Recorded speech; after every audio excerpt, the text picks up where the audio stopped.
আসসালামু আলাইকুম, আমি ইফতাহুল জাফরিন ইশিকা। আমি জুনিয়র বালিকা উচ্চ বিদ্যালয়ের নিউট্রিশন ক্লাবের একজন সদস্য। আজ আমি এমন একটি বিষয় নিয়ে কথা বলতে চাই যা আমাদের জীবন এবং ভবিষ্যতের সঙ্গে নিবিড়ভাবে জড়িত। সেটি হলো খাদ্য ভেজাল। খাদ্য আমাদের জীবনের মূল ভিত্তি, অথচ এই খাদ্য যখন ভেজালে ভরপুর হয় তখন এটি আশীর্বাদ থেকে অভিশাপে পরিণত হয়। আমরা যারা নতুন প্রজন্মের প্রতীক, তাদের জন্য বিশুদ্ধ খাদ্য কতটা গুরুত্বপূর্ণ তা নতুন করে বলার প্রয়োজন নেই। ভেজাল মিশ্রিত খাদ্য শুধুমাত্র আমাদের শরীরকে নয়, বরং আমাদের মন ও মেধাকেও ধ্বংস করে দিতে পারে।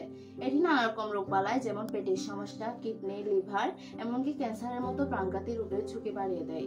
আমরা হয়তো জানি না, কিন্তু প্রতিটি বেলার খাবারের সঙ্গে মিশে থাকে এক নীরব বিষ।